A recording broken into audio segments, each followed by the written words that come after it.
Salut YouTube. Bon, aujourd'hui, une nouvelle vidéo. Vous avez sûrement reçu des appels frauduleux, des scams venus de call center. Eh bien, sachez que derrière ces appels se cache souvent un gros trafic d'êtres humains et ça à quelques centaines de kilomètres de là où je me trouve actuellement à Bangkok, en Thaïlande. Et c'est d'ailleurs une des raisons pourquoi il y a une grosse fermeture de comptes en banque en Thaïlande. Et c'est justement tout ça qu'on va voir dans cette vidéo. Et en fin de vidéo, je vous expliquerai les 2 fois où moi et ma femme, on a failli se faire arnaquer par ces call centers. Mais avant de continuer cette vidéo, comme vous avez l'habitude, une petite pub si jamais vous souhaitez apprendre le thaï. Quand je dis apprendre le thaï, c'est apprendre le vrai thaï, celui qu'on utilise au quotidien, dans la vie de tous les jours, pour par exemple acheter un café. Eh bien, j'ai créé ma formation complète à ce sujet-là, auquel je vous explique de A à Z comment moi j'ai fait personnellement pour apprendre le thaï et pouvoir le parler couramment. Comme vous pouvez le voir à travers mes micro-trottoirs ou mes interviews en thaï. Je vous mets le lien dans la description. Si jamais vous avez des questions au sujet de la Thaïlande, notamment l'expatriation, j'ai créé des appels personnalisés auxquels on passe 1 heure ensemble et je réponds à toutes vos questions. Encore une fois, tout est dans la description. Alors, fin de cette petite pub, retour sur le sujet de cette vidéo.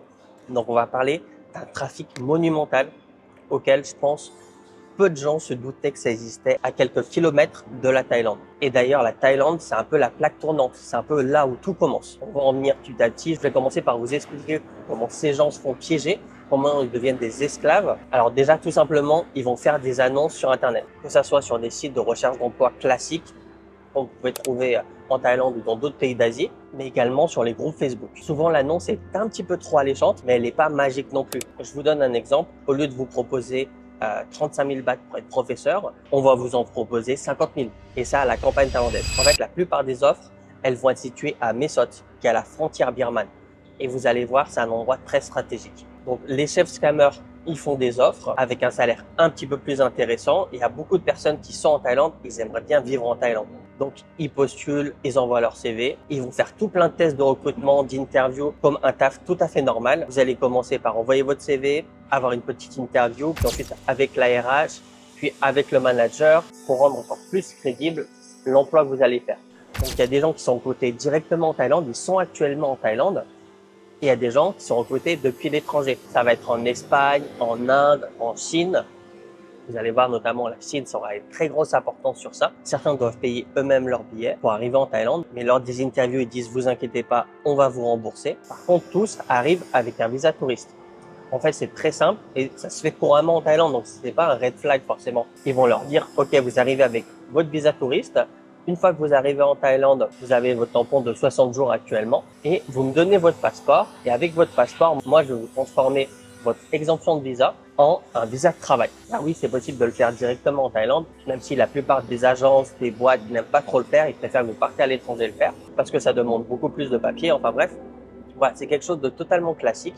C'est très souvent que vous allez travailler dans une boîte et la boîte va vous dire « ok, laissez votre passeport. Dans 2 semaines, la RH revient avec votre visa de travail ».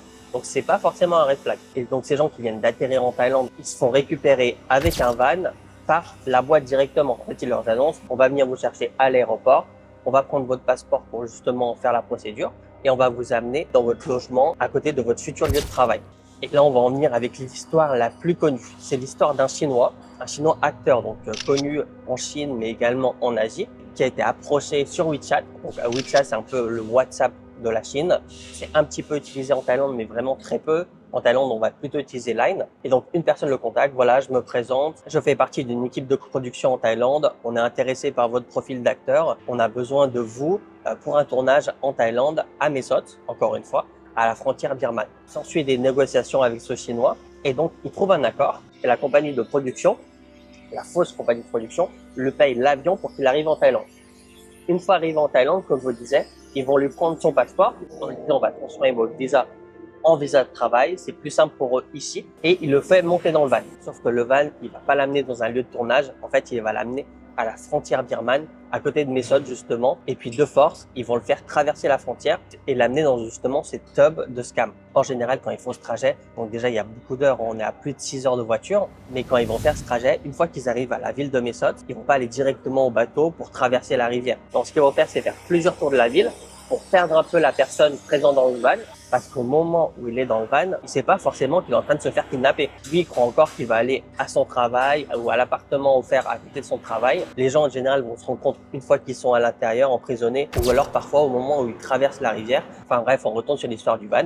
Donc, il va faire plusieurs tours de la ville pour perdre la personne, pour pas qu'il puisse se rappeler si jamais ils souhaitent s'enfuir, par quel endroit il faut partir pour retrouver la ville et donc appeler l'aide et la police. Ce qu'ils vont faire aussi tout au long du trajet, c'est qu'ils vont changer de voiture. C'est aussi pour brouiller les pistes. Ce qu'ils vont faire aussi, c'est qu'ils déjà ils vont prendre un chauffeur qui lui ne parle pas anglais, donc il aura du mal à communiquer. Mais aussi ce chauffeur a des ordres très précis, c'est de ne pas discuter avec les passagers du van. Si le passager du van lui pose des questions, lui fait la conversation, il a pour ordre de ne pas parler du tout. Et donc comme ce lieu de scam, il se trouve en Birmanie, donc tout près de la frontière, on est à 10 minutes de la ville de Mae Sot. C'est extrêmement proche. Mais comme ce qu'ils sont en train de faire, c'est quelque chose d'illégal, la traversée, il se fait pas en voiture par le pont. En fait, il va se faire, comme je vous disais, par bateau. Ils vont traverser la rivière par bateau. Donc, en fonction des endroits, la traversée est très très courte. Il peut y avoir genre 50 mètres, 100 mètres pour arriver en Birmanie. Elle va se faire par pirogue. Et c'est là, comme je vous disais tout à l'heure, où certaines personnes vont se rendre compte qu'il y a quelque chose de louche. Mais le problème, c'est que c'est déjà trop tard. En fait, ils sont déjà à la frontière et à quelques centaines de mètres, ils arrivent sur le Scamland. C'est un gigantesque complexe avec plein de bâtiments et tout ça est dédié au scam. Si vous le saviez pas, la Birmanie est en guerre. Il y a un gouvernement, il y a aussi eu un coup d'État, il y a des paramilitaires. En fait, il y a plein de partis qui se battent pour des territoires. Et certains de ces territoires-là appartiennent à des paramilitaires. Et une des manières de se financer, c'est justement grâce à ces scamlands. Ils sont d'ailleurs très souvent tenus par des Chinois. Et on est sur des activités qui rapportent des milliards de dollars. Et il y a une partie de cet argent qui est versé à ces paramilitaires afin qu'ils les protègent déjà, mais aussi qu'ils les aident à faire passer des gens à travers la frontière. On arrive au traitement de ces esclaves.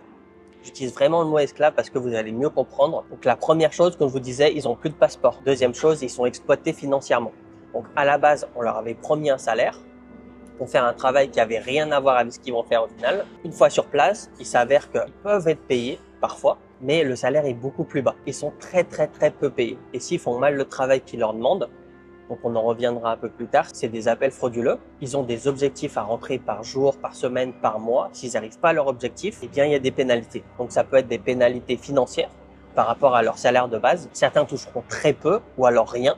Il y a beaucoup de personnes qui ne touchent rien du tout, ils sont forcés à travailler. Ils sont également enfermés dans leur bureau, donc parfois ils doivent dormir dans leur bureau. D'autres personnes ont des chambres juste à côté, mais en fait, ils sont toujours escortés. Ils sont escortés par des gens armés pour vraiment leur laisser aucune chance de s'enfuir. En fait, ils ont des horaires à respecter. Comme je vous disais, il y en a qui doivent dormir au bureau, mais il y en a qui ont des dortoirs. Donc par exemple, le matin, dès 8 heures, ils vont les chercher au dortoir, ils les escortent au bureau. Et le soir, à 22h, 23h, des bureaux les escortent à leur dortoir. Parce que oui, sur place, ils peuvent travailler 17 à 18 heures par jour facilement. Donc en plus d'être maltraités physiquement, il peut y avoir des vies, que ça soit sur des femmes, mais même sur des hommes. Et une autre chose qui va les empêcher de s'enfuir, donc déjà qu'il y ait des gardes armés, je pense, ça rend la chose très difficile. Mais aussi, surtout, ils se rendent pas compte de là où ils sont. Déjà, vous vous en doutez, leur portable, il a été confisqué. Donc ils n'ont pas accès à leur téléphone pour appeler des secours ou alors à leur GPS pour voir où ils se trouvent actuellement. La zone est brouillée. D'ailleurs, les personnes qui veulent faire voler des drones, à cause du brouillage, les drones se perdent et s'écrasent. Et comme ils ont fait 6 heures de voyage, plusieurs fois le tour de la ville, ils se rendent vraiment pas compte où ils se trouvent. Il y en a qui croient qu'ils sont toujours en Thaïlande. Mais surtout, ils se rendent pas compte qu'ils sont si proches de la ville. Ils sont à une dizaine, quinzaine de minutes en véhicule du centre-ville de Mae Sot. C'est un truc de fou. Donc c'est toutes ces choses-là réunies qui font que pour ces esclaves, il est impossible de quitter ce scamland pour retourner à la vie normale. Donc on en vient à leur travail. Ce qu'il faut savoir, c'est ce genre de scamland, il y en a dans plusieurs pays d'Asie. Là, je vous parle de la Birmanie, mais on pourrait également parler du Cambodge, c'est à peu près la même chose. Sauf qu'en Birmanie, ça va plus être des étrangers. Étrangers, je veux dire des Indiens, des Chinois. Il peut y avoir aussi des Espagnols et des Africains qui parlent français ou anglais. Et ce qu'ils doivent faire, c'est donc arnaquer les gens. Il y a plusieurs types d'arnaques, mais le plus commun, celui qui a été reporté le plus, c'est le romance scam. C'est se faire passer pour quelqu'un d'autre, par exemple un homme, et soutirer de l'argent à ces personnes. Un peu comme vous avez vu à Brad Pitt à l'hôpital qui a soutiré je sais plus combien de milliers d'euros à une femme. Et s'ils font pas bien le travail, donc ils peuvent être maltraités, ne pas être payés, mais également ils peuvent être vendus à d'autres scams parce qu'en fait c'est vraiment scamland.